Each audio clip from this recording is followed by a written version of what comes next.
Materia es todo aquello que tiene una masa, ocupa un lugar en el espacio, es decir, que ocupa un volumen. Una gran parte de la materia que observamos a nuestro alrededor puede presentarse en diferentes estados: sólido, líquido, gaseoso o plasmático. También se les llama estados de agregación de la materia, porque sus características dependen de cómo están unidas, es decir, cohesionadas, las diferentes partículas que la forman. En función de las condiciones de presión y temperatura, podemos tener una sustancia en cualquiera de los estados mencionados, y las propiedades de esta sustancia en cualquiera de los estados será diferente. Veamos las características que presentan las sustancias en base a su estado de agregación de la materia.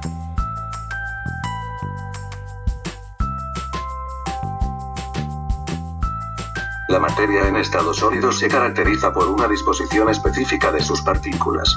Estas están fuertemente cohesionadas, por lo que se encuentran juntas y correctamente ordenadas, lo cual se traduce en una estructura física muy bien definida. Dichas fuerzas de cohesión entre las partículas mantienen la forma y volumen del sólido estables, y le otorgan cierto margen de dureza y de resistencia. Sin embargo, esas fuerzas pueden vencerse a través de procesos físicos de cambio de fase, pudiendo convertir un sólido en líquido o en gaseoso, y que son la fusión y la sublimación, que veremos más adelante. También, gracias a que sus partículas se encuentran muy juntas, los sólidos, a diferencia de los gases y los líquidos, son incompresibles. No pueden comprimirse más, es decir, sus partículas ya no pueden estar más juntas. En cambio, al someterlos a fuerzas extremas de compresión, suelen fracturarse o descomponerse en piezas más pequeñas. Otra característica de los sólidos es que no son fluidos. Un fluido es un conjunto de partículas que se mantienen unidas entre sí por fuerzas cohesivas débiles y las paredes de un recipiente, por lo que el término engloba únicamente a los líquidos y los gases, ya que las fuerzas de cohesión de los sólidos son elevadas. Durante el cambio de forma de un fluido, la posición que toman sus moléculas varía ante una fuerza aplicada sobre ellos, es decir, fluyen. Los sólidos en general suelen tener densidades relativamente altas, algo lógico si nos paramos a pensar que sus partículas están muy cohesionadas. Por último, los átomos de los sólidos presentan una capacidad de difusión insignificante. A nivel atómico, la difusión consiste en la migración de los átomos de un sitio de la red a otro. En los materiales sólidos, los átomos están en continuo movimiento, vibrando alrededor de un punto.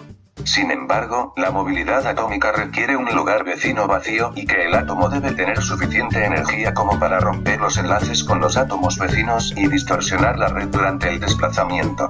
Debido a las fuerzas de cohesión tan elevadas entre las partículas de los sólidos, las condiciones para que estos átomos puedan migrar de un sitio a otro son muy especiales. Algunos ejemplos de materia en estado sólido son los metales, las piedras, el hielo, etc.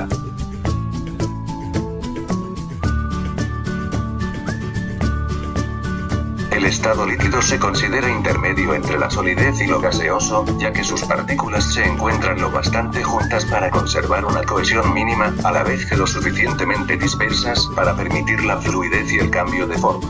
Muchos elementos se mantienen en estado líquido a temperatura ambiente, como el agua misma, pero al ser variadas sus condiciones calóricas pueden convertirse en sólidos, mediante congelamiento o solidificación, al disminuir la temperatura, o en gases, mediante evaporación, al incrementarse la temperatura. Los cuerpos materiales en estado líquido presentan las siguientes características físicas fundamentales. Los líquidos no tienen forma propia, sino que adoptan la forma del recipiente que los contiene. Esto se debe a que las partículas en los líquidos están unidas por unas fuerzas de atracción menores que en los sólidos. Por esta razón, las partículas de un líquido pueden trasladarse con libertad. Ocupan un volumen fijo por cada temperatura, ya que las partículas de un líquido se mantienen juntas y cohesionadas. Son prácticamente incompresibles, ya que hacen falta presiones muy elevadas para poder reducir el volumen de un líquido. Son fluidos puesto que las partículas líquidas, al carecer de forma, pueden escurrirse, movilizarse y deslizarse. Tienen densidades similares a las de los materiales sólidos, puesto que el número de partículas por unidad de volumen es muy alto, por ello son muy frecuentes las colisiones y fricciones entre ellas. Tienen capacidad de difusión. En los líquidos el movimiento es desordenado, pero existen asociaciones de varias partículas que, como si fueran una, se mueven al unísono. Al aumentar la temperatura aumenta la movilidad de las partículas. Algunos ejemplos de materia en estado líquido son la gasolina, el aceite o el agua.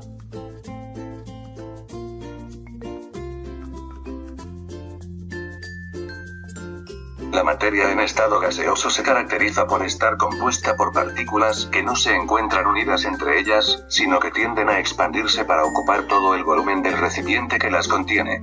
Esto se debe a que las fuerzas que mantienen unidas las partículas de los gases son muy pequeñas, haciendo que no tengan volumen y forma definida. Las partículas se mueven de forma desordenada, con choques entre ellas y con las paredes del recipiente que los contiene.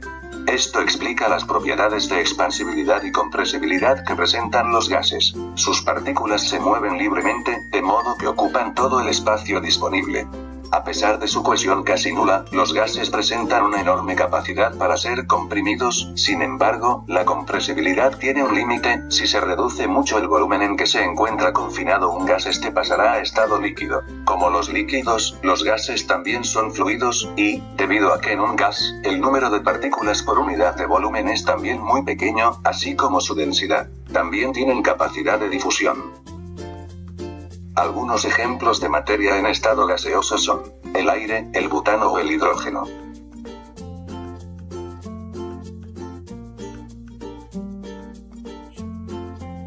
El estado plasma es el cuarto estado de agregación de la materia, un estado fluido similar al estado gaseoso, pero en el que determinada proporción de sus partículas han perdido electrones, y se forma un gas donde los electrones y las partículas cargadas positivamente se mueven a gran velocidad. En cierta forma, el plasma se puede caracterizar como un gas ionizado, es decir, un gas cuyas partículas están cargadas eléctricamente. El hecho que haya cargas positivas y negativas en movimiento hacen que existan fuertes interacciones entre ellas, y eso implica unas propiedades muy diferentes a la de los otros estados. Como el gas, el plasma no tiene una forma o volumen definido, a no ser que esté encerrado en un recipiente. Pero a diferencia del gas en el que no existen efectos colectivos importantes, el plasma bajo la influencia de un campo magnético puede formar estructuras como filamentos, rayos y capas dobles. De todas formas, en general, el estado gaseoso y el estado plasmático comparten gran parte de sus propiedades.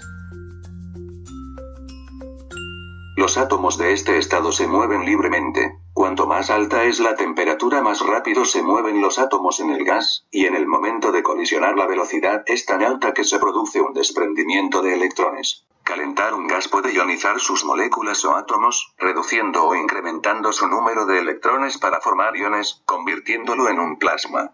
La ionización también puede ser inducida por otros medios, como la aplicación de un fuerte campo electromagnético mediante un láser o un generador de microondas. La materia en estado plasma se encuentra, por ejemplo, en las estrellas, y se trata del estado de agregación más abundante en el universo. A modo de resumen, esta tabla muestra las propiedades que puede tener una sustancia en los estados de agregación de la materia mencionados.